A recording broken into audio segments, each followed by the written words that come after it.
नमस्कार मित्रों, याद हुए कि नहीं हुए?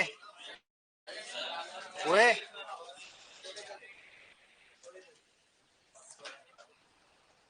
थोड़ा थोड़ा क्यों? पूरा याद करना चाहिए। पूछे आपसे एक बार है? चलिए देख बताए। धनु और धेनु में क्या अंतर है? धनु यानी और धेनु यानी नहीं। बुक बंद कर दीजिए पहले। बुक बंद कर लीजिए और मैं पूछता हूं बुक में से। ठीक। कंज और कुंज।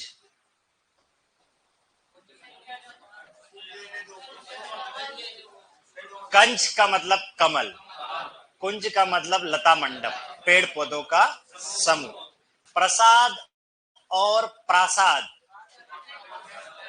प्रसाद यानी कृपा, प्रासाद यानी महल। कृतज्ञ और कृतज्ञ, उपकार को मानने वाला और उपकार न, जिसमें न आए वो नहीं मानने वाला। यूं ये ऐसा समझ लेना आप उसमें। ठीक है। जगत और जगत, एक हलंत है और एक बिना हलंत वाला। तो हलंत वाले का मतलब बताओ। बिना हलंत वाले का कुएं का चबूतरा या कुएं की मुंडेर। शाबाश, याद तो है आप लोगों को। बढ़िया, बहुत अच्छी मेहनत कर रहे हैं। जलज और जलद, कमल और बादल। अंबुज और अंबुद, कमल और बादल। अनल और अनिल, अनल यानी आग, अनिल यानी हवा। अली और अली, भवरा और सखी। किसमें होगा? जिसमें बड़ी एक ही मात्रा। क्या बात है, लाइन टू लाइन याद है आपको सब।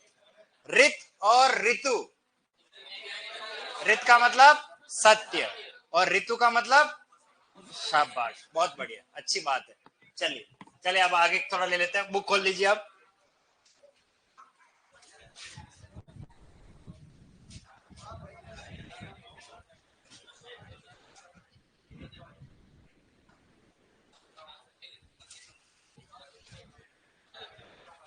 Okay, yes. अगला जो हमारा शब्द है वो कौन सा है? निशा और नियत। नहीं, इससे आगे और कुछ होगा है, बुक देखना। निशा के साथ नशा शब्द भी है ऊपर पिछली एक में। चलिए, तो नशा का अर्थ तो होता है मदहोशी। मदहोशी, मद मदहोशी। आप बारीक कैसे चल रहा है? ओके, चलिए। और निशा यानी रात। ओके, अगला शब्द है नियत। नियत और नियति। देखिए ये तीनों शब्द है और तीनों ही महत्वपूर्ण है। नियत का मतलब होता है निश्चित। आप नियत समय पर परीक्षा के अंदर पहुंच जाना, जो निश्चित समय उस पर है ना। और अगला शब्द आ रहा है नियत। इसकी नियत में ही खोट है। इसकी मंशा, इरादा, मंशा कह सकते हो या इरादा। और नियति, भाग्य। मेरे नियति में अगर कृषि पर्यवेक्षक बनना है तो मिल जाएगा, मैं अपनी मेहनत कर रहा हूं। ठीक है। तो नियत का मतलब निश्चित। ठीक है। और नियत मनसा, नियति भाग्य। अगला अभी पढ़ा, नीरज कमल, नीरज बादल। ध्यान रखना द और द। अगला क्या है? निशाचर, निशाकर। देखो इसमें एक ही बात याद रखनी है, चर। चर का अर्थ होता है विचरण करने वाला। जो रात्रि में विचरण करता है वो कौन होता है? राक्षस। अगर राक्षस नहीं मिले तो चोर, और चोर भी नहीं मिले तो उल्लू। रात में उल्लू निकलता है, ठीक है, उसके लिए भी निशाचर शब्द काम में लिया जाता है, ये ध्यान रखना। ठीक है। निशा कर, कर का अर्थ होता है किरणें। जो रात्रि में किरणें फैलाता है वो कौन है? चंद्रमा। ठीक है। निशा मृग, ये इंपॉर्टेंट है सारे के सारे। निशा मृग, निशा मृग। देखो इस मृग का अर्थ होता है हरिण। जिस प्रकार हरिण जंगल में उछल कूद करती है, उसी प्रकार रात्रि में कौन उछल कूद करती है? लोमड़ी। वो घूमती रहती है। लोमड़ी रात्रि में निकलती है ज्यादातर, ठीक है ना। तो इसलिए उसको श्रृगाल या लोमड़ी कहते हैं। निशा मुख, हमें कब पता लगता है कि रात होने वाली है? संध्या होने वाली है तो हम उसे क्या कहते हैं, निशामुख, यानी रात्रि का मुख कौन है, संध्या, इसलिए उसको निशामुख कहा गया। ठीक है, अगला शब्द है निर्माण और निर्वाण। निर्माण यानी रचना करना है और निर्वाण यानी क्या है, मोक्ष। चलिए इधर वेरी मोस्ट इंपोर्टेंट है, पहले भी खूब कई बार पढ़ा चुका हूं। पृथा, पृथा का मतलब होता है कुंती, ध्यान रखना। अब देखिए ये एक शब्द मैंने पहले पढ़ा है, उस समय मैंने बताया भी था, पृथा में अ लगने से क्या बनेगा, पार्थ। क्या बनेगा, पार्थ। और कुंती का पुत्र कौन था, अर्जुन, तो पार्थ अर्जुन को कहते। तो ये कुंती का पुत्र कहां से, ये रहा पृथा यानी कुंती। और प्रथा यानी रीति रिवाज, हमारे यहाँ घूंघट निकालने की प्रथा है, रीति रिवाज है, तो ये परीक्षा में पूछा हुआ। अगला देखिए क्या आ रहा है, पयोज। देखो ज आ गया, ये कौन आ गया, द, तो ज यानी कमल, द यानी बादल। ठीक है, अगला ये तीनों इंपोर्टेंट है, जो पहले भी मैंने पढ़ा लिया है। देखिए प्राणी का अर्थ होता है जीव, मनुष्य एक सामाजिक प्राणी है, और पानी का मतलब क्या होता है, हाथ। ठीक है, पानी ग्रहण संस्कार में काम में लेते हैं। अगला शब्द क्या है, पानी, पानी यानी जल, ये सभी जानते हैं। प्रणाम, नमन करना, नमस्कार करना, और प्रमाण यानी सबूत, ध्यान रखना। ठीक है, इसमें इंपोर्टेंट ये लिख देना आप, तो पानी और प्राणी का। अगला देखिए ये इंपोर्टेंट, प्रत्युपकार और प्रत्यपकार। उपकार के बदले उपकार, अगर भलाई के बदले भलाई है तो है प्रत्युपकार, और प्रत्यपकार यानी अपकार के बदले अपकार, यानी बुराई के बदले बुराई, ये ध्यान रखना, उसके लिए इसका प्रयोग किया जाता है।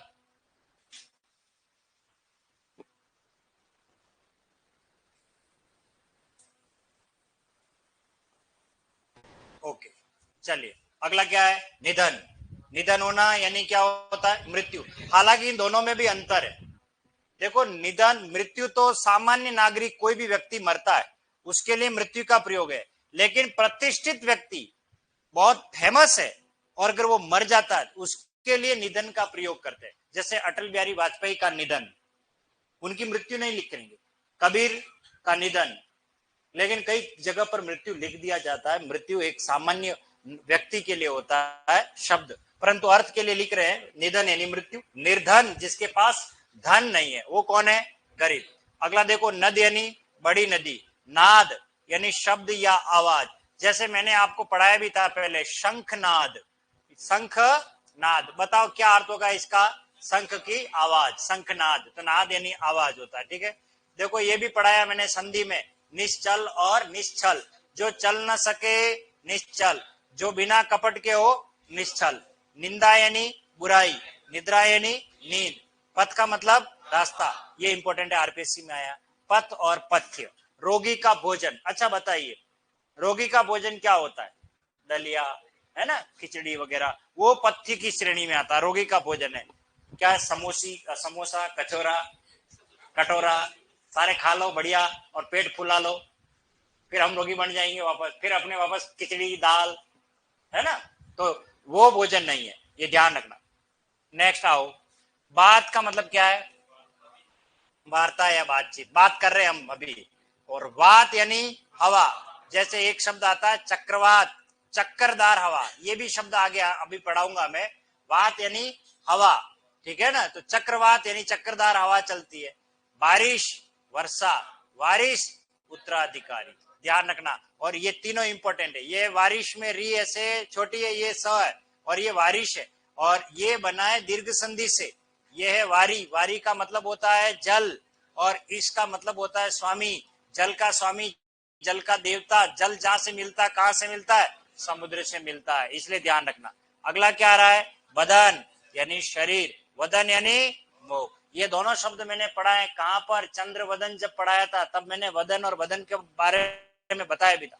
अगला ब्याज, ब्याज का मतलब क्या होता है, सूद, इंटरेस्ट, और ब्याज यानी बहाना, ये इंपॉर्टेंट है आप लोगों के लिए। ये आप सोच रहे होंगे कहीं ब्याज लिखा हुआ है, पर ब्याज नहीं है, ब्याज, ब्याज स्तुति, हमारे हिंदी में एक अलंकार भी होता है, अर्थात मतलब बुराई के बदले स्तुति कर लेना।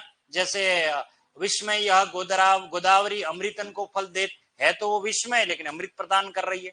भवन यानी मकान, भुवन यानी संसार, और एक शब्द है भारती और भारतीय। तो भारती का अर्थ तो होता है हम सरस्वती, और भारतीय यानी भारत का रहने वाला। भारतीय का मीनिंग क्या होता है? भारत का रहने वाला। ठीक है, चलिए तो देख लेते हैं इसको। पति हो गया। पावस इंपॉर्टेंट लगाइए, आरपीएससी में आया हुआ है ये। ठीक है, पावस यानी वर्षा। ठीक है, और पायस यानी खीर। और ये नहीं समझ में आए तो ध्यान रखना, पय, पय दूध को कहते। पय का मीनिंग क्या होता है? दूध। पय यानी जल भी होता है, पय यानी दूध भी होता है, और जो दूध से बनती है वो कौन है? खीर है। तो ये पायस कहा जाता है। पवन यानी हवा, पावन यानी पवित्र। अगला ये इंपॉर्टेंट है, परिमाण और परिणाम। परिमाण यानी मात्रा, नापतोल, और परिणाम यानी नतीजा, फल जिसको कहते हैं। ये भी एग्जाम में आया हुआ है सेकंड ग्रेड में। परुष और पुरुष। परुष का मीनिंग कठोर, उसके परुष वचन सुन करके, ठीक है ना, तो कठोर। और पुरुष का मतलब आदमी या नर। परिचालक, बस कंडक्टर, ठीक है, कोई दिक्कत नहीं है इसमें। परिचारक यानी सेवक। अगर परिचारिका होता तो सेविका, ये ध्यान रखना। पार्श यानी पास में या बगल में। इस शब्द को मैंने कहां पढ़ा है बताइए आप? इस शब्द को पढ़ाया जब मैंने वर्ण विचार पढ़ा है, तब मैंने एक शब्द लिखा था, पारुषिक। और पारुषिक आपको पता है कौन सा है? ल वर्ण है, ल, पारुषिक। याद करो, हवा इधर और इधर से सीधी निकलती नहीं थी, और इस भाग से निकलती थी। ल, ल है ना। तो पार्श यानी बगल। पार्श का मीनिंग क्या होता है? बगल में से। पाश का मीनिंग होता है बंधन, जैसे मोहपाश, मोह का बंधन। नागपाश, नाग का बंधन। जैसे वो लक्ष्मण पर मेघनाथ ने वो तीर चलाया, पूरा नाक से वो बंध गए, वो पाश यानी बंधन होता है। ठीक है, अगला देखो, भट्ट यानी योद्धा। भट्ट यानी पंडित। ठीक है, मद यानी अहंकार, और मध्य यानी शराब। ये इंपॉर्टेंट है। ठीक है, मद और मध्य, मध्य यानी बीच में। अगला है मेघ। मेघ का मतलब होता है बादल। मेद यानी हवन। हवन को कहते हैं, जैसे अश्वमेध का यज्ञ। अश्वमेघ नहीं लिखना है, अश्वमेध। ये रामायण से संबंधित है। उस घोड़े को छोड़ा गया था, और कोई घोड़े को अगर पकड़ लेगा तो वो फिर उनसे क्या करना पड़ेगा? युद्ध। फिर अंत में वो घोड़ा पकड़ा किसने? लव और कुश ने। फिर एक एक उस घोड़े को छुड़ाने के लिए जाते हैं, और सबको लव कुश क्या कर देते? पराजित कर देते हैं। तो अश्वमेध का वो घोड़ा था। तो मेध का मीनिंग हवन होता है। मेध यानी होता है चर्बी, ये ध्यान रखना। ठीक है, मेद यानी चर्बी होता है। मेद से मेदा भी शब्द बन जाता है। विधान यानी व्यवस्था करना, और व्यवधान यानी रुकावट। ठीक है, चलिए नेक्स्ट अगला देखते हैं। इसमें कोई खास नहीं है वैसे। ओके, चलिए, यह है भीति। भीति का मतलब क्या है? डर। और भित्ति यानी दीवार। आपने जीके में पढ़ा होगा भित्ति चित्र। भित्ति चित्र यानी दीवार पे जो बनाए जाते हैं, उन चित्रों को क्या कहते हैं? भित्ति चित्र। भित्ति यानी दीवार, भीति यानी डर। मत यानी विचार। मेरे मत से आपको 2 घंटे और अधिक मेहनत करनी चाहिए विचार से। और आपको इस शब्द का प्रयोग चुनाव में होता है, मतदान। हम अपने विचार का दान करते हैं। मेरा विचार ये है कि मैं इस पार्टी को वोट दूंगा। मत का दान करना। मत यानी मतवाला, मत होकर के चल रहा है, अपनी धुन में ही मस्त है वो। ठीक है, योग यानी संयोग। 144 साल का योग आया था अभी महाकुंभ, वो एक ये संयोग था। 144 बाद वापस आएगा कभी। योग युगल के रूप में इसका प्रयोग किया जाता है, और जोड़ के रूप में किया जाता है। जैसे हम जोड़ते हैं, मेरे पास कुल 50 रुपए, योग करना, प्लस करना। ठीक है ना। योग्य का मीनिंग क्या है? लायक। लग्न यानी मुहूर्त, निश्चित समय। जैसे विवाह का लग्न रात्रि 10 बजे, तो वो लग्न का समय, निश्चित समय। और लगन यानी उत्साह। ये ध्यान रखना, बच्चा पढ़ने में लगन लगा रहा है, यानी उत्साह लगा रहा है, यानी उत्साह से पढ़ रहा है, बड़ी लगन से। ठीक है ना। ये बालक लगन से शादी की तैयारी कर रहा है, क्योंकि अगली 25 तारीख का उसका लग्न है। अब आ गया समझ में? लगन का मतलब उसकी शादी हो रही है, बड़ी उत्साह से वो उसमें इन्वॉल्व है, और 25 को उसका लग्न है। अगला देखिए, इसमें विपन्न यानी गरीब, पढ़ाया था मैंने, विपन्न अवस्था, गरीब की अवस्था। और विपिन यानी जंगल। विपिन यानी जंगल। शंकर यानी शिव, और शंकर, शंकर सुवन केसरी नंदन तेज प्रताप महाजगवंदन। तो शंकर शिव को कहते हैं। शंकर यानी मिश्रित, हाइब्रिड। जो दो का मेल बनाया जाता है उसके लिए संकर शब्द काम में जाता है। सची होता है इंद्र की पत्नी, इंपॉर्टेंट लगा देना, इंद्र की पत्नी का नाम है सची, इंद्र की पत्नी है सची। और शुचि यानी पवित्र, शुचि का मतलब क्या होता है, ये तीनों के चारों इंपॉर्टेंट लगा देना क्योंकि सारे मात्रा का इस खेल है। सची यानी इंद्र की पत्नी, शुचि यानी पवित्र, और शुचि यानी नामावली लिस्ट। आपका नाम सिलेक्शन लिस्ट में है या नहीं, यानी उसके लिए हम क्या करते हैं, सूची। और सूची में देखिए सुई, इसमें ची की मात्रा कैसी हो गई है, छोटी हो गई है, ये ध्यान रखें।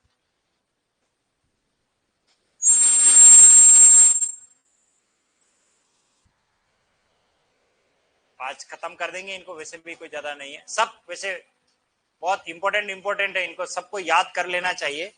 चलिए, ये माध्यमिक शिक्षा बोर्ड में पूछा हुआ है। सबसे पहले लक्ष्य यानी उद्देश्य, हमारा लक्ष्य क्या है अभी, एग्रीकल्चर सुपरवाइजर बनने का। और लक्ष्य यानी क्या होता है, लाख, जैसे लाक्षागृह, लक्ष्य का मीनिंग लाख होता है, ध्यान रखना। अगला वेरी मोस्ट इंपोर्टेंट, अगर मुझे पेपर बनाने के लिए कहेंगे तो मैं यहां से प्रश्न बनाऊंगा। इतने मरीची शब्द लिख लिए, देखो कितने सारे हैं, पता ही नहीं पड़ रहा कौन है। देखो मरीची, किरण, जैसे देखिए चंद्र मरीची, क्या अर्थ होता है इसकी, चंद्रमा की किरणें, तो मरीची का अर्थ होता है किरणें। अब है मरीची, इसमें मात्रा कैसी है, बड़ी, बड़ी है, जहां बड़ी है वो कौन है, सूर्य। मारीच एक राक्षस, रामायण में आता है, आपको पता ही है। और मारीची यानी माया, इस मारीच ऋषि की माया क्या कहलाई, मारीची, ध्यान रखना। तो मरीची का मतलब क्या होता है, किरण, मरीची का मतलब सूर्य, मारीच एक राक्षस, और मारीची माया। अगला देखिए, कहां जा रहे हो, मंदिर जाके आता हूं, मंदिर नहीं बोलते मंदिर बोलते हैं, ठीक है ना। तो मंदिर यानी पर्वत और मंदिर यानी देवालय, ध्यान रखना। जाया, ये वक्त जाया हो रहा है हमारा, जाया यानी बर्बाद हो रहा है, व्यर्थ बेकार हो रहा है, जाया मत करो, खर्च मत करो, बेकार मत करो इतना। और जाया यानी पत्नी, जन्म देने वाली, वो हमारी जो है वो कौन है, पत्नी है। तो जाया पत्नी का पर्यायवाची, इंपॉर्टेंट कर लेना ये, ठीक है। तो जाया यानी व्यर्थ। अगला आप इसको बाद में पढ़ते हैं, एक तो जरा है और शायद इसमें लिखने में मिस्टेक है, आप इसको सही कर देना, नहीं है, दिख रही बिंदी दिख रही। चलो, क्या आ रहा है, जरा यानी बुढ़ापा, और जरा यानी थोड़ा, यानी ठीक है। व्याध यानी शिकारी, व्याधि शारीरिक रोग, जब मैंने आदि और व्याधि पढ़ाया था, शारीरिक रोग। मानसिक रोग कौन सा होता है, आदि, ठीक है। चलिए इधर वापस ले लेते हैं, ऊपर से कौन सा पार्ट बाकी रहा, कहानी कंता, ओके। हाँ, ये भी मैंने पहले पढ़ा लिया है, तीनों के तीनों इंपॉर्टेंट लगा देना। स्रोत का अर्थ होता है कान, और कान से हम सुनने का काम करता है, और जो सुनने का काम करता है वो कौन होता है, श्रोता, ये ध्यान रखना। और ये है स्रोत, स्रोत स में रह, स्रोत यानी झरना, स्रोत यानी उद्गम। जैसे हमें पानी, जल प्रपात आपने पढ़ा होगा, जहां से प्राप्त हो रहा है तो वो बह रहा पानी, वो झरने के लिए काम में लिया जाता है। उद्गम, जहां से कोई वस्तु निकलती है उसके लिए भी हम इसका प्रयोग करते हैं। स्तोत्र यानी स्तुति। लेकिन एक बात ध्यान रखना, स्त्रोत ये कोई शब्द नहीं है, अगर परीक्षा में ये दिख जाए तो इसे अशुद्ध ही मानना, ये कोई शब्द नहीं है, ठीक है। शूर, शूरवीर, बहादुर, पराक्रमी जिसको कहते हैं। सूर का मतलब होता है सूर्य, सूर का मतलब होता है अंधा। और आपको ये पता होगा, सूरदास जन्म से क्या थे, अंधे, इसलिए उनको क्या नाम दे दिया, सूरदास। सूर्य यानी अंधा भी होता है, सूर्य यानी तुलसी भी होता है, सूर, सूर, तुलसी, शशि, उड़गन, केशवदास, ये बहुत बड़ी बात कही गई है कवियों के लिए। शुक्ल यानी सफेद, और शुल्क यानी फीस, ये भी परीक्षा में पूछ सकते हैं। शर का मीनिंग क्या होता है, बाण, और सर यानी क्या होता है, तालाब। और एक सर का मतलब मस्तक भी होता है, सर का मतलब सिर, सिर, ठीक है ना। जैसे सरदर्द हो रहा है तो सर यानी मस्तक, तो इसका मस्तक या सिर, सिर भी लिख सकते हो आप, ठीक है। तो वो भी है। शांति यानी स्थिरता, और श्रांति इंपॉर्टेंट शब्द है, इसको कहते हैं थकावट। सप्त का मीनिंग सात, सुप्त का मतलब सोया हुआ, ठीक है। एक संघ और एक संघ है, संघ कहते हैं समूह को।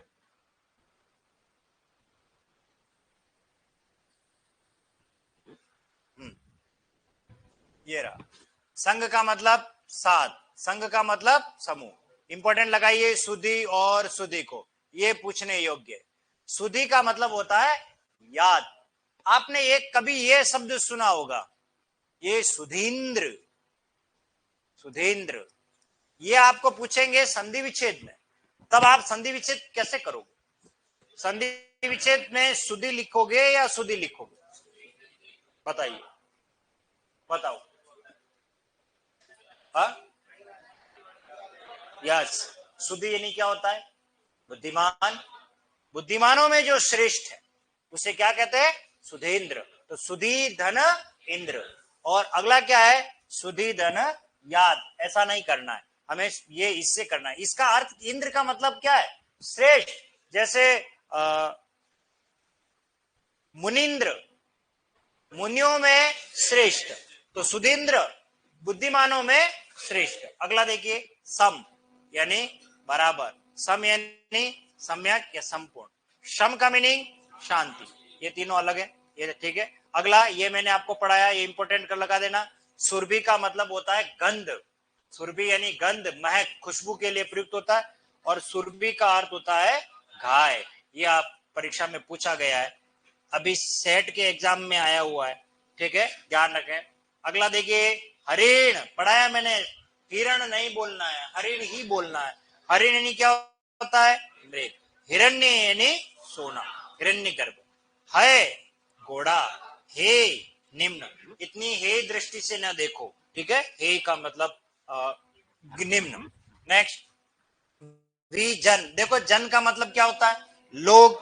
वी यानी रहित, जहां लोग नहीं रहते वहां कौन होगा? एकांत या जन रहित। और व्यजन, मैंने कल किसी ने, परसों मैंने किसी ने लिखा भी था, मैंने कहा भाई बिंदी लगाइए, व्यंजन पढ़ा रहा था और उन्होंने व्यजन लिख दिया। व्यजन का मीनिंग पंखा होता है। और व्यंजन पकवान या क ख ग आदि। देखो मेरे पिताजी नाना प्रकार के व्यंजन बनाना जानते हैं, यानी कि जलेबी, फाफड़ा वगैरह, रसगुल्ला बनाना जानते हैं, इसका मीनिंग ये। और गुरुजी आज व्यंजन बना रहे हैं, तो इसका मतलब वो गुरुजी व्यंजन बना रहे हैं यानी कि कोई मिठाई नहीं पढ़ा रहे, वो क ख ग पढ़ा रहे होंगे, तो इसका मीनिंग ये। तो दोनों राइट है ये। विस्मित का मतलब क्या होता है? चकित। और विस्मृत भूला हुआ। ये इंपॉर्टेंट लगाइए, एग्जाम में आया हुआ है जूनियर अकाउंट में। व्रण यानी घाव, और वर्ण रंग या वर्ग। विरुद्ध यानी खिलाफ, और विरुद्ध यानी यश। विरुद्ध यानी क्या होता है? यश। ओके, चलो नेक्स्ट देखिए, वृंद। वृंद का मीनिंग क्या होता है? समूह। वृंद का मीनिंग क्या होता है? समूह। और वृंत यानी डंठल। वृत्त यानी गोला, वलय, सर्किल। और व्रत यानी प्रतिज्ञा, उपास करना। अश्व का मीनिंग घोड़ा। अश्व इंपॉर्टेंट लगाइए, एग्जाम में आया अश्म और अश्म। अश्व यानी धनहीन, जिसके पास कोई धन ना हो उसके लिए प्रयुक्त होता है। और अश्म जैसे पत्थर या राख, इसी में एक शब्द बनता है जीवाश्म। जीव प्लस अश्म से क्या बनता है? जीवाश्म, ठीक है। और जीवाश्म कब पैदा होते? राख बनने के बाद ही सब हमको नजर आता है। अगला ये पहले भी पढ़ा चुका है, अभिसार, प्रेमी से चिपकर मिलना, ठीक है। और अभिसार आक्रमण, इसी से बनता है अभिसारिका, प्रेमी से चिपकर मिलने वाली, उसको कहते हैं अभिसारिका। चांदनी रात में मिलने वाली शुक्ला अभिसारिका, काली रातों में मिलने वाली कृष्णा अभिसारिका, दिन में मिलने वाली दिवा अभिसारिका। ये सारे यहीं से शब्द बने, और सबने बिहारी ने बढ़िया अच्छी तरीके से दोहे में काम में भी लिया। अभिराम यानी सुंदर, और अविराम यानी लगातार। नैना अभिराम, जो आंखों को सुंदर लगता है, जैसे फतेह सागर का नजारा बड़ा नैना अभिराम है, तो नैन प्लस अभिराम से अविराम यानी लगातार। अविराम हम पढ़ रहे लगातार, ये पहले भी मैंने बताया था। देखो आरती और आरती में दो अलग अलग मात्राएं हमारी। आरती यानी विराम, और आरती यानी निराजन, यानी पूजा के लिए दीपक, वो आरती है, ठीक है, ध्यान रखना। अगला देखिए, हंसी, हास यानी हानि, मूल्य और हास। अमित, देखो ये मी की मात्रा छोटी है, इसका मतलब बहुत। और मीत, मीत का अर्थ होता है मित्र, जो मित्र नहीं है वो शत्रु है, इसको ऐसे समझना। शशि, शशि का मतलब चंद्रमा, चंद्रमा को जो धारण करता है वो शिव है, इंपॉर्टेंट लगा देना, आरपीएससी में आया। शशधर यानी चंद्रमा, और शशधर, देखो शश, दोनों में अंतर समझिए। शशिधर, शशि का मतलब चंद्रमा, चंद्रमा को जो धारण कर लेता वो कौन है? अब फोटो देखा आपने भगवान शिव के, तो वो इस तरीके का वो उनके मस्तक पर है। शशधर, शशधर किसको कहा गया? चंद्रमा। शश का मीनिंग होता है खरगोश, जिसकी गोद में खरगोश खेलता था, उसे हमने क्या नाम दिया? कुछ याद करो। शशांक, ठीक है, इसलिए उसको चंद्रमा को कहा गया। श्रवण यानी कान, श्रवण यानी सुनना भी होता है। श्रवण या माध्यमिक शिक्षा बोर्ड 2006 में पूछा हुआ है, वेरी मोस्ट इंपॉर्टेंट है। श्रवण यानी कान और श्रवण यानी बौद्ध भिक्षु, ये ध्यान रखना, भिक्षा मांगने वाले उन्हें श्रवण कहा जाता है, बौद्ध, विशेष तौर से बौद्ध भिक्षुओं को श्रवण कहा जाता है। श्वेत सफेद, और श्वेद यानी पसीना, और ध्यान रखना, और इसी से एक शब्द बनता है स्वेदज, स्वेदज, ये ज इसमें प्रत्यय है, बताइए इसका क्या अर्थ है?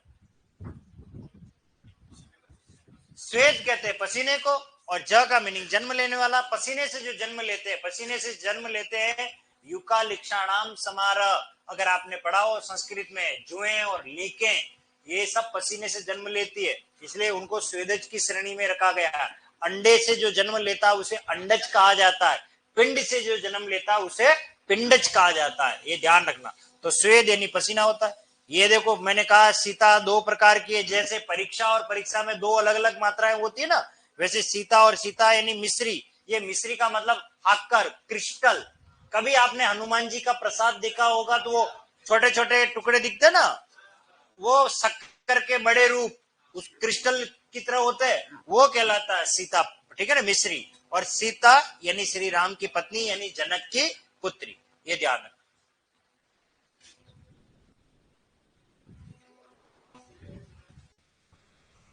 ओके, अगला देखिए क्या शब्द है, ये है आहूत और आहूत, पढ़ा लिया मैंने। याद करो ये शब्द, ये मैंने पढ़ा भी रहा था उस समय, मैंने बात भी की थी, ये आपके नोट्स में है, मैंने ये भी बात उस समय कही। इति का मतलब होता है समाप्ति, और ये कहां पढ़ाया मैंने? विलोम शब्द में। याद करो, इति श्रीमद् भगवत पुराणे प्रथम अध्याय संपन्न, और एक शब्द पढ़ाया था अत, अत का मीनिंग प्रारंभ, इसका उल्टा क्या होता है? इति, इति का मतलब समाप्त। फिर मैंने ये कहा कि एक और इति होती है, इसका मतलब देवीय प्रकोप, जैसे बाढ़ आ जाना, कभी कभी भूकंप आ जाना, ये क्या है? ये देवीय प्रकोप मानते हैं। आपदा, कष्ट आ जाए, देवी प्रकोप, आपदा बाधा, ये सब इस इति कहलाती है, देवीय प्रकोप। यह आरपीएससी में आया हुआ है, माध्यमिक शिक्षा बोर्ड में आया हुआ है, नेट यूजीसी में आया हुआ है, बहुत इंपॉर्टेंट शब्द। अगला देखिए, सुत, पुत्र, और सुत यानी धागा, ये ध्यान रखना। चक्रवात यानी चक्रदार हवा, और चक्रवाक यानी चकवा पक्षी, एक प्रकार का पक्षी है चकवा, उसके लिए शब्द काम में लिया जाता।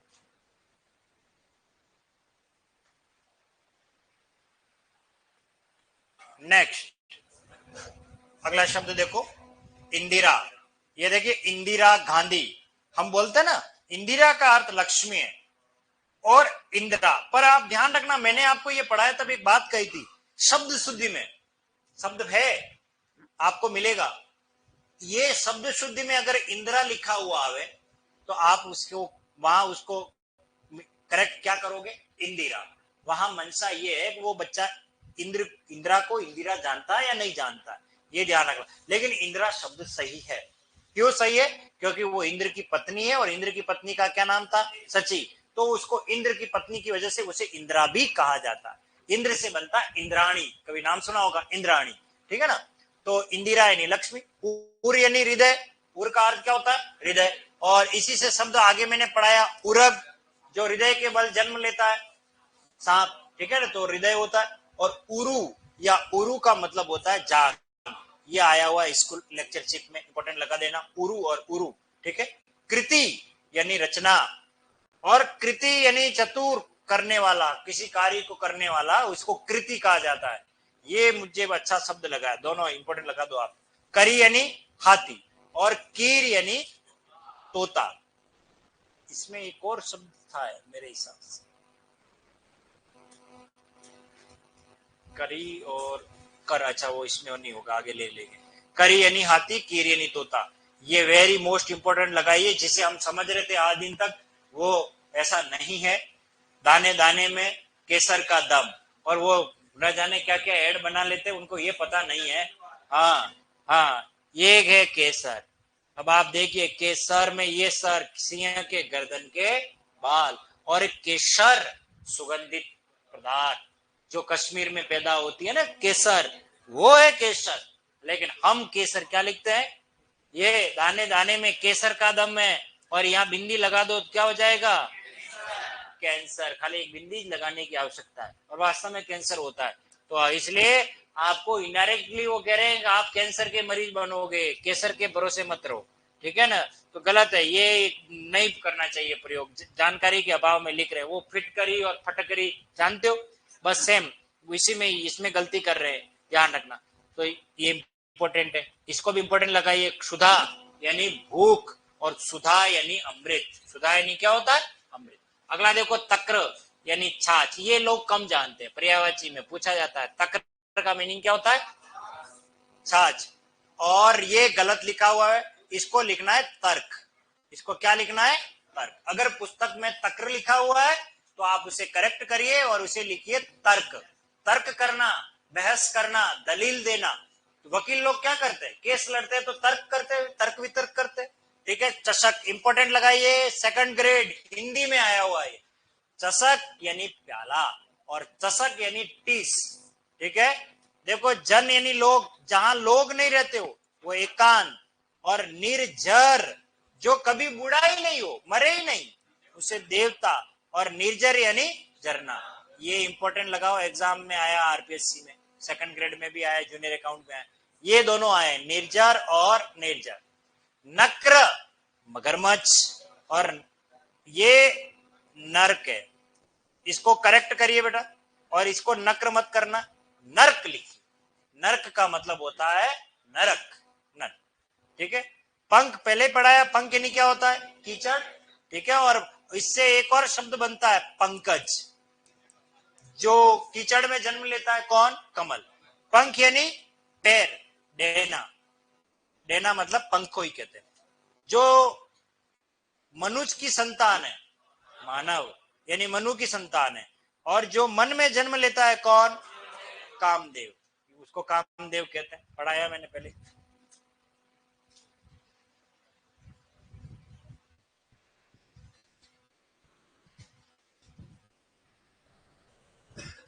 ओके, चलिए, यह है निहत, मारा हुआ, और निहित रखा हुआ। ये माध्यमिक शिक्षा बोर्ड में पूछा हुआ है, माध्यमिक शिक्षा बोर्ड में पूछा हुआ है। निहत यानी मारा हुआ, और निहित इस यथा रखा हुआ है। इस कविता में क्या भाव निहित है, क्या भाव रखा हुआ है, ठीक है।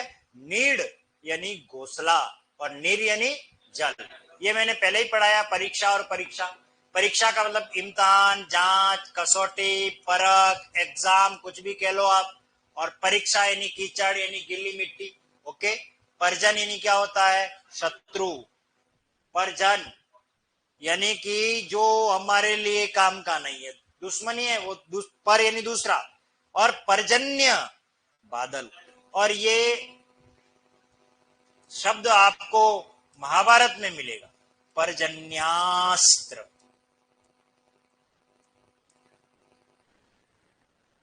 ये अर्जुन के पास था, पर्जन्यास्त्र। इसका मीनिंग क्या है, ये मीनिंग है, पर्जन्यास्त्र वो था जो बारिश करने के लिए काम में लिया जाता था। आसमान में तीर छोड़ते तो बारिश हो जाती थी। उस अस्त्र की इतनी बड़ी शक्ति थी उनके पास, उसको पर्जन्यास्त्र कहते हैं। तो ये पर्जन्य यानी बादल, बादलों से बारिश होती। प्रकार ढंग, अलग अलग प्रकार, अलग अलग किस्म, तरह तरह के। और प्राकार परकोटा, मणि एक रत्न। और मणि मैंने कहा ना, जहां जहां सप्र मिले वहां उसे क्या करना है, सर्प करना है। अगर किताब में सप्र है तो आप उसे सर्प कर लीजिए, ठीक है।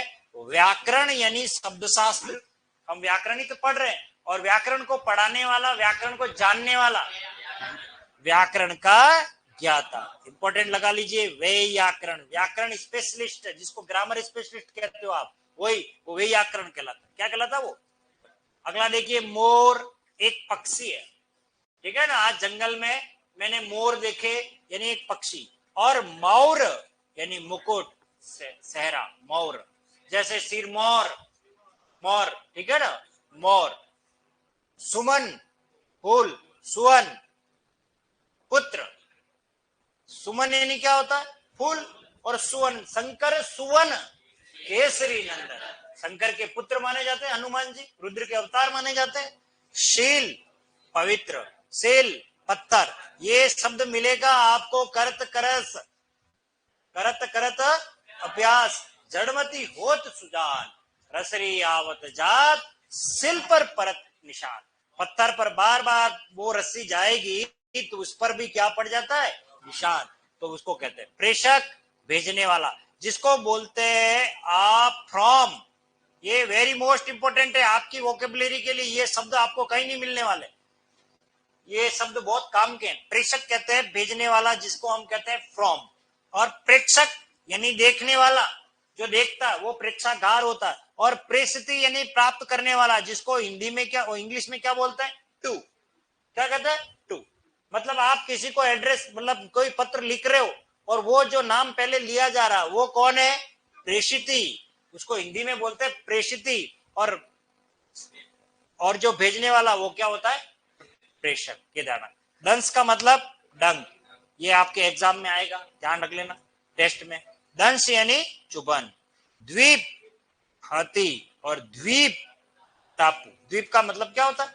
एक और बात समझ लीजिए, एक शब्द होता है प्रायद्वीप। क्या होता है? प्रायद्वीप, ऐसे लिखते हैं, और मानक हिंदी में लिखते हैं ऐसे, प्रायद्वीप। क्या होता है? प्रायद्वीप। देखो, द्वीप का मतलब जिसके चारों ओर पानी हो उसे द्वीप कहा जाता है। जिसके तीन ओर पानी हो, जस्ट लाइक इंडिया। इंडिया के तीन ओर है, अरब, एक तरफ आपके अरब सागर है, एक तरफ बंगाल की खाड़ी, एक तरफ हिंद महासागर है। जिसके तीन ओर पानी होता है उसे प्रायद्वीप कहा जाता है। तो भारत किस किस क्या है? वो भूखंड प्रायद्वीप है। तो द्वीप और टापू के क्या होगा? चारों ओर क्या होगा? पानी होगा, इसलिए उसको टापू कह दिया, द्वीप कह दिया, ठीक है। अगला अंतिम है ये हमारे। ओके, दास का मीनिंग क्या होता है? नौकर। दस्यु का मतलब डाकू। याद रखना, जयशंकर प्रसाद की एक कहानी है आकाशदेव, उसमें आता है जलदस्यु। जलदस्यु का मतलब होता है जल के डाकू। दो तीन मूवी भी बनी है, जो पानी में लुटेरे होते हैं, पानी में जो जहाजों को लूटते हैं, पायराइट्स क्या कहते हैं पता नहीं उनको, ठीक है ना। हाँ, तो वो जलदस्यु, दस्यु का मीनिंग डाकू, और जलदस्यु यानी जल के लुटेरे। दिन यानी दिवस, दिन यानी गरीब। ये पटवारी में आया है। ग्रंथि और ग्रंथि में, ग्रंथि यानी गांठ, और ग्रंथि यानी गुरु ग्रंथ पढ़ने वाला। वेरी मोस्ट इंपोर्टेंट है। ग्रंथि गांठ को कहा जाता है, जैसे पीयूष ग्रंथि ऐसे बोलते हैं अपन, है ना। ग्रंथि यानी गुरु ग्रंथ पढ़ने वाला। अगला देखिए, ये मैंने आपको पढ़ाया, याद हो तो। अंतरराष्ट्रीय, र पूरा है तो राष्ट्रों के बीच, और अंतरराष्ट्रीय यानी राष्ट्र के बीच। क्लियर हो गया? चलिए, ये तो आपके सारे हो गए शब्द युग्म। एक बार रिवाइज कर लेते हैं इन सब का। मैं बोलूंगा और एक बुक दे दो मुझे कोई, और आप सारों के आंसर बताओगे, थोड़े याद हो जाएंगे। अच्छा, कुछ याद हुए? पढ़े तो याद हुए, बाकी तो ठीक है। यहां से नशा से पढ़ना है ना अपन को। चलिए, पेज नंबर 67 पे आ जाइए आप लोग, और लेफ्ट हैंड साइड में जो लिखे हुए मुझे उसके आंसर बताना है, ठीक है। हाँ, नशा, निशा, नियत, नियत, नियति, नीरज, नीरद, निशाचर, निशाकर, निशामृग, निशामुख, निर्माण, निर्वाण, निर्धन। निर्धन बोला मैंने, तो आप सुन नहीं रहे हो, बस खाली जा रहे हो, है ना। निधन मृत्यु, निर्धन नद, नाद। चलिए देखो एक शब्द आया ये नद। नद का मतलब बड़ी नदी। बड़ी नदी से क्या अपेक्षा रखते हो? अच्छा हमारे यहाँ चंबल है, बनास है, ये सभी नदियां हैं, लेकिन अमेजन, नील है ना, ये नद है। ब्रह्मपुत्र ये भी नद है। जो नदी कई नदियों के जल को लेकर के जाती है उसको हम बड़ी नदी के रूप में नद कहते हैं। ये ध्यान रखना, ठीक है ना। उस सेंस में ब्रह्मपुत्र नद है। ब्रह्मपुत्र क्या है? नद है। नील नदी है वैसे हम बोलते हैं, तो नद का मतलब बड़ी नदी होती, ठीक है।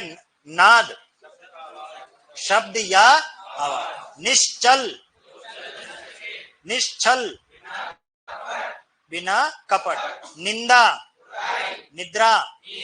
पथ, पथ्य। पावस, पायस।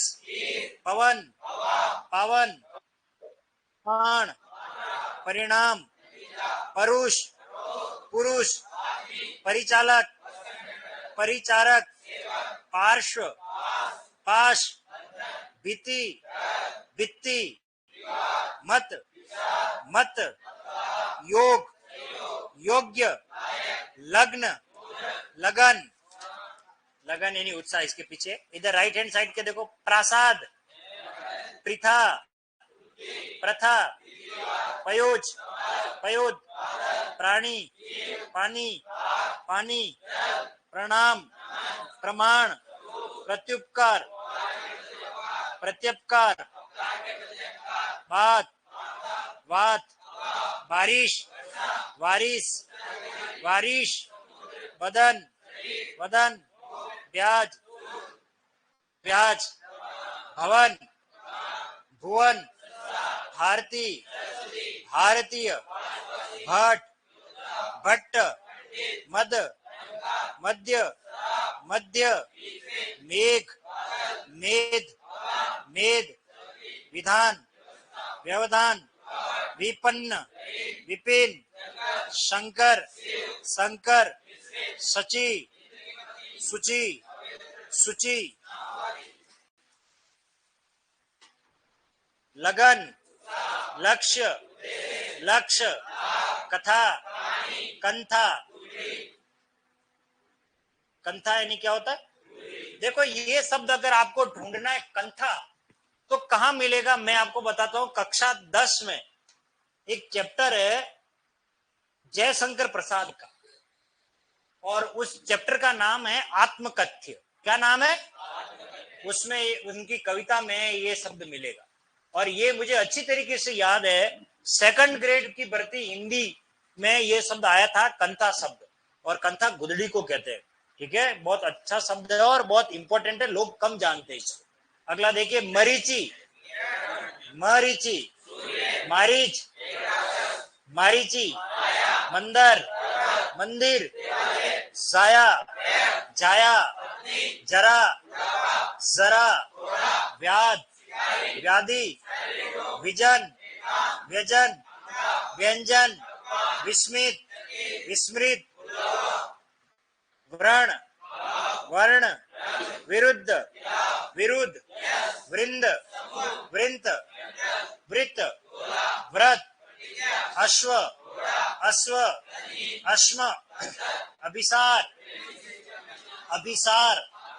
अभिराम, अविराम। आरती, आरती। आहूत, आहूत का मतलब हवे रूप, और आहूत बुलाया, और अगर अनाहुत हो तो बिन बुलाया। इति, शुचि। स्रोत, स्रोत। स्तोत्र, शूर, सूर। शुक्ल, शुल्क। शर, सर। शांति, श्रांति। सप्त, सुप्त। संग, संग। सुधी, सुधी। सम, सम। शम, सुरभि, सुरभि। हरिण, हरिण्य। है, हे। हास, हास। अमित, अमित। शशिधर, शशधर। श्रवण, श्रवण। श्वेत, श्वेत, सीता, सीता, सूत, सूत, चक्रवात, चक्रधार हवा, इति, इंदिरा, इंद्रा, उर, उरु, कृति, कृति, करी, कीर, केसर, केसर, सुधा, सुधा, निहत, निहित, नीड, नीर, परीक्षा, परीक्षा, पर्जन, पर्जन्य, प्रकार, प्राकार, मणि, मणि, व्याकरण, वैयाकरण, दास, दस्यु, दीन, दीन, ग्रंथि, ग्रंथि, चक्रवात, तक्र, तर्क, चषक, चषक, निर्जन, निर्जर, निर्जर, नक्र, नर्क, पंख, पंख, मनुज, मनोज, मोर, मौर, सुमन, सुवन, शील, सिल, प्रेषक, प्रेक्षक, प्रेषिती, दंश, दंश, द्वीप, द्वीप, अंतरराष्ट्रीय और अंतरराष्ट्रीय। क्लियर? शाबाश, क्या बात। आज मुझे अच्छा लगा, आप लोग वास्तव में पढ़ाई कर रहे हो और बहुत इंजॉय के साथ पढ़ाई कर रहे हो और मन लगा करके पढ़ाई कर रहे हो। इस तरीके से इन सभी को आपको क्या करना है? याद। ओके, अब सुन लीजिए, अब अपनी जो अगली क्लास होगी उसकी भूमिका आपको बता देता हूं, उसमें करना क्या है।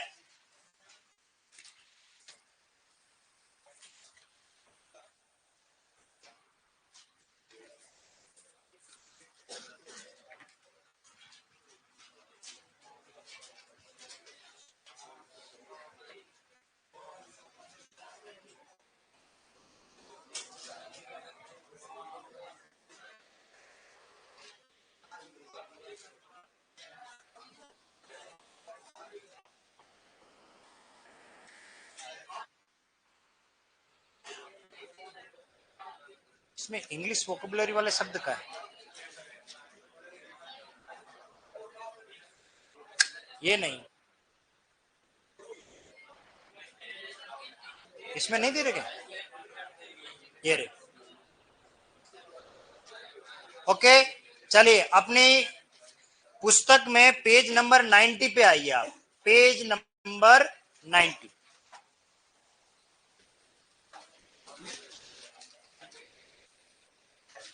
पेज नंबर 90, पारिभाषिक शब्दावली। आ गए आप सभी? ओके, पारिभाषिक शब्दावली को देख लेते हैं क्या है इसमें। इसको थोड़ा मैं आपको समझा देता हूं।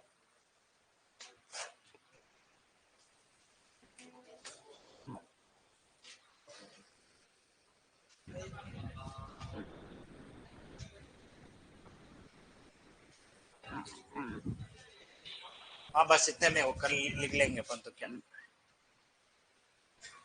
एक शब्द है पारिभाषिक शब्दावली।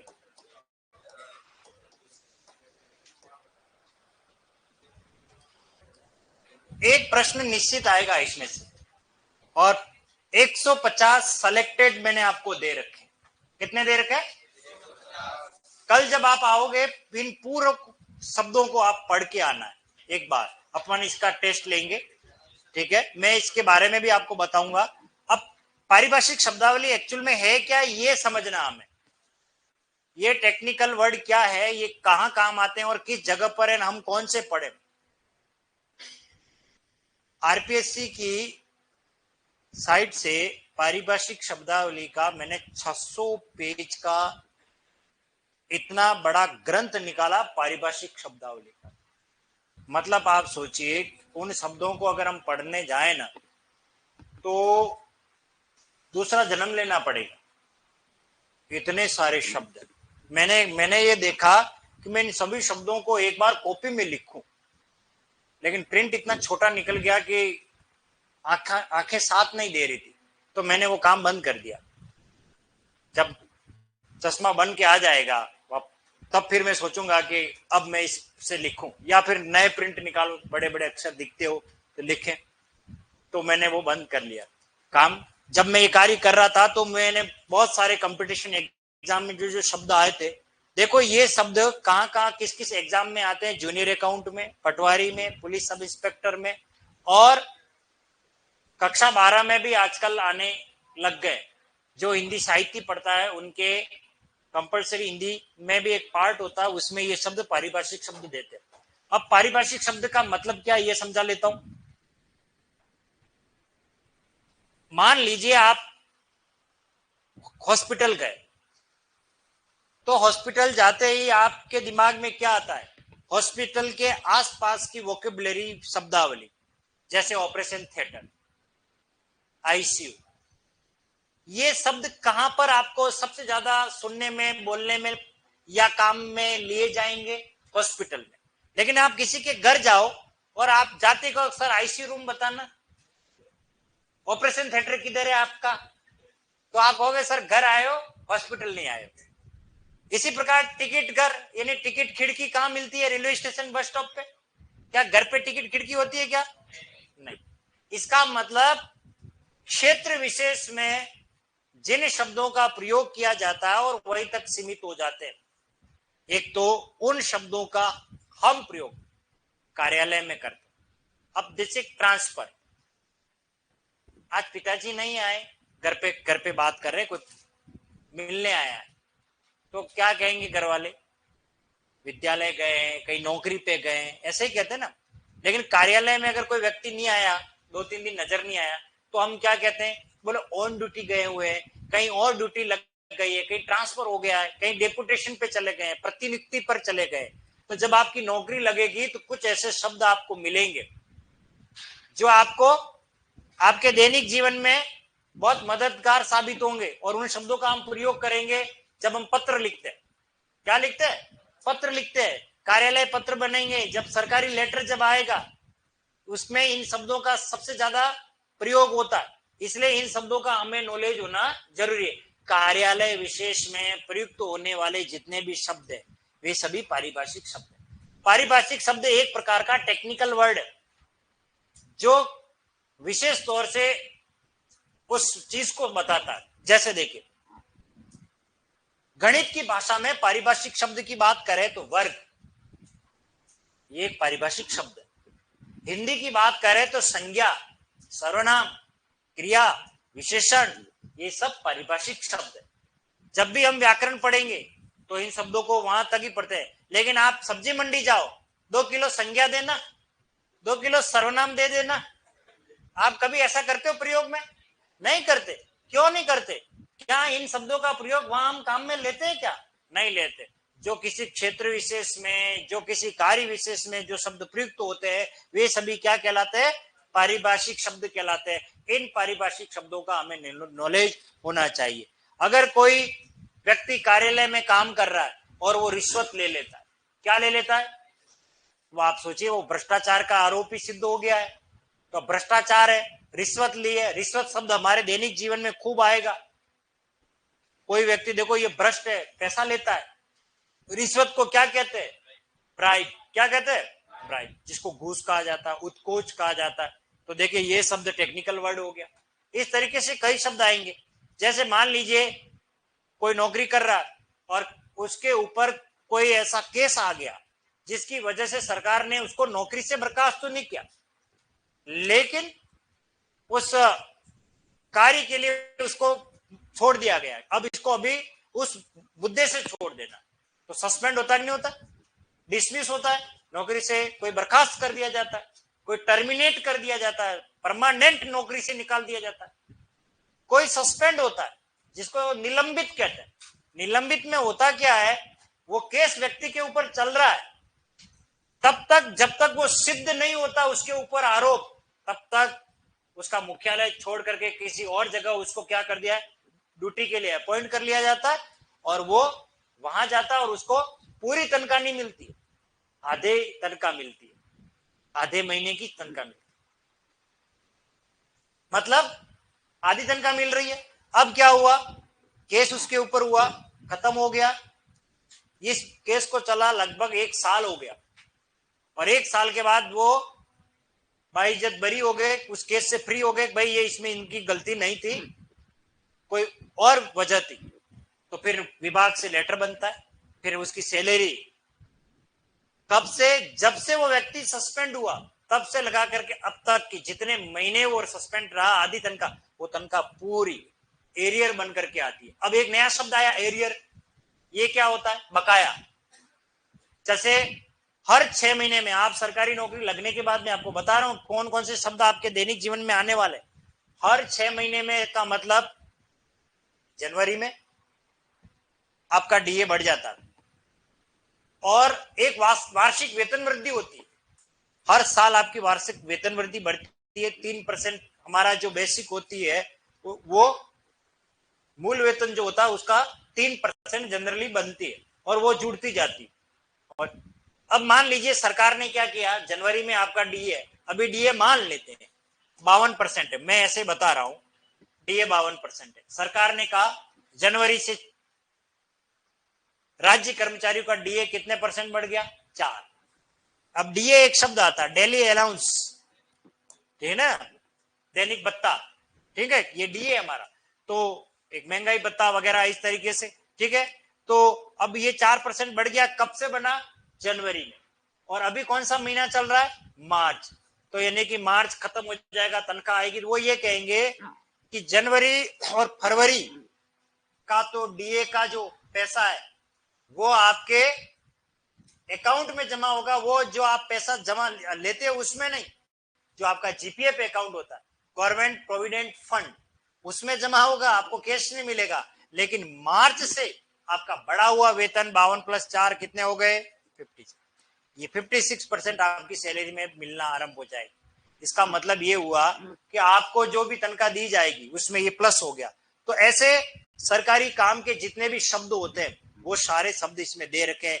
किसी का ट्रांसफर होना, ट्रांसफर के बदले कोई काम कर रहा है, वो प्रतिनियुक्ति पे जा रहा है। आप भी कहीं काम, तो आपका मूल जहां आपका ज्वाइनिंग है वहां ना करके कहीं और जगह पर लगा दिया, किसी जगह तनख्वाह तो आपके वहां जहां हो वहीं मिलेगी, लेकिन आप 2-2 महीने से काम पे भी नहीं जा रहे हो। लोग सोच रहे कि यार ये काम पे नहीं जा रहा फिर भी तनख्वाह ले रहा है, लेकिन वो वहां पर काम कर रहा होता है, उसकी आपको क्या होती है, उपस्थिति भेजनी पड़ती है। तो ऐसे बहुत सारे टेक्निकल वर्ड है जिन पर हम बात करेंगे कल अपनी क्लास में। इन सभी शब्दों को आप क्या करोगे, एक बार पढ़ के आओगे, मैं पूछूंगा फिर मैं इनके बारे में बात करूंगा, ठीक है। और इसके बाद आपका टॉपिक रहता है लोकोक्ति और मुहावरे, और पर्यायवाची इसके अंदर दे रखे हैं, इसको पढ़ना। खाली मैं पर्यायवाची सारे पढ़ाऊंगा नहीं, वेरी मोस्ट इंपोर्टेंट को टिक कराऊंगा, और इसके बाद आपके कुछ पर्यायवाची के खास खास बिंदु है वो मैं आपको पढ़ाऊंगा। लोकोक्ति और मुहावरे के बारे में कंसेप्ट क्लियर कराऊंगा। बाकी लोकोक्ति और मुहावरे सारे मैंने इसमें वेरी मोस्ट इंपोर्टेंट आपकी पुस्तक में दे रखे, इसलिए 12 तारीख, आज कितनी हो गई, 10, 11 और 12 तारीख मेरी लास्ट क्लास रहेगी आपके पूरे पाठ्यक्रम को बाइंड अप करने की, खत्म करने की। उसके बाद हम बात करेंगे होली के बाद, ठीक है। अब जो नया बैच आएगा उसमें जिनका कोई पार्ट रह गया, संधि, समास, उपसर्ग, प्रत्यय, जो भी, वो नए बैच के साथ अपन पढ़ेंगे। और कोई समस्या हो तो मुझे बात करना, ठीक है। अपनी अगली क्लास में बात करेंगे।